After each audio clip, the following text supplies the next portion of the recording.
designers, Anna here from V.Mora. Just to keep you guys up to date, every Wednesday at 2 o'clock I'm going to be doing a Q&A where just questions that I've gotten from designers I'll be answering here, and they can be simple. I plan to make it short and cute and just totally informational for you guys. So today the question is, what is a cutter's must? So there's all of these terms and things in the process that if you're going to be launching and you're going to be a fashion designer, that you've got to be aware of. So I'm going to pick out just questions. If you have any questions specifically, let me know. And as always, if you want to book a time with me one-on-one, then you can book a strategy session in the link in my Instagram profile. Hi Jay, how are you? We're talking about cutter's must. So what is a cutter's must and why do you need it? The complication is who is, and again with the construction, Wednesdays at 2, always construction. So a cutter's must, it's like, where do I get it? Who's responsible for it? Do I make it? Does my pattern maker make it? Does the digital, where does it come from and why do I need it? A cutter's must specifically is a list of all of your pattern pieces and how many you need cut of each pattern piece. So for example, let's take this shirt. So this shirt here, like the collar specifically, every pattern piece is numbered. So your front is going to be pattern piece 1, back pattern piece 2, sleeve pattern piece 3, and then it moves around the body, collar pattern piece 4. So your cutter's must is going to be a list of all of your pattern pieces, what number they are, and how many you need of each. So for your collar, you need it to be pattern piece 4, collar, and it would be cut 1 or cut 2. Normally an under collar is a little bit smaller than the over collar, but sometimes they're the same, it depends. This specifically will come from your pattern maker. Whoever makes your patterns labels your pattern pieces and then provides a cutter's must so that whenever someone's cutting, they'll know how many of each piece to cut. Now this is not something that if you hire a pattern maker, they'll automatically give to you.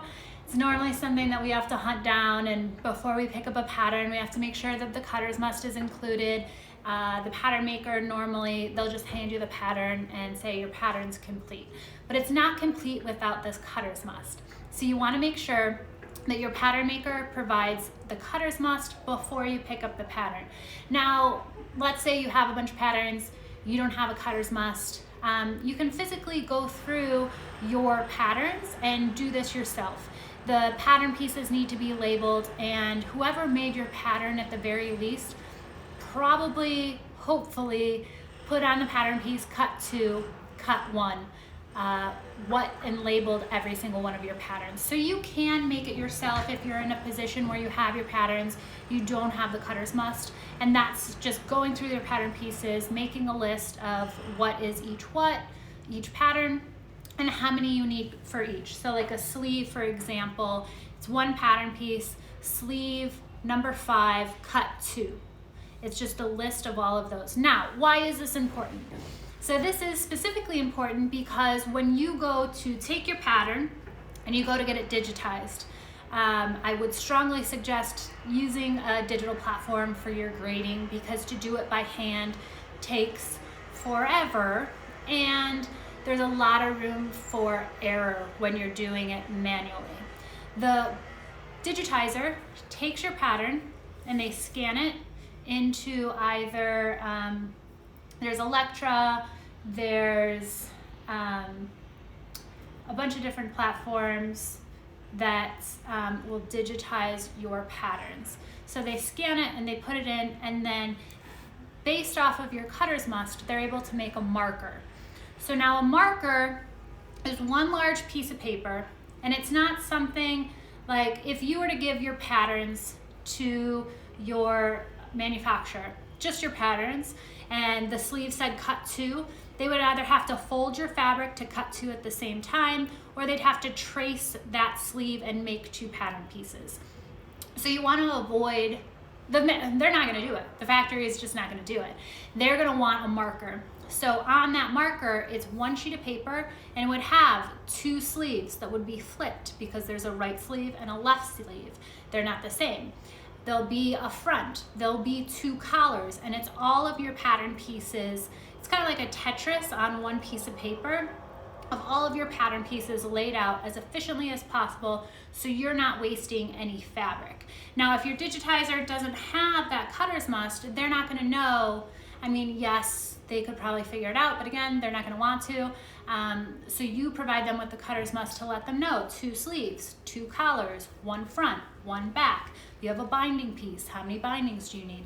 So that they have all of that information so that when they're creating your markers, they know how many pattern pieces for each pattern that you have. So there you have it. Your cutter's must is provided to you by your pattern maker. It's a list of all of your pattern pieces and how many to cut of each piece. That gets provided to your grader. They take that information and they make your marker. So big mystery solved there. That is what a cutter's must is. I hope this was helpful. Does anyone on the event have any questions? No? Okay, great. So every Wednesday at 2 o'clock, I'll be doing these questions live. You can also view them on the Instagram and the YouTube and all the other places that I have my videos. But we're just going to be doing quick, short questions. What is this? How do I do this? Just so that you guys have some information out there around all the different terms and all the different steps of developing your own collection. And as always, if you would like to talk to me one-on-one, I have a link in my Instagram profile to set up a time on my calendar to do a free 20-minute strategy session. So thanks for watching, and we'll see you next Wednesday at 2 o'clock.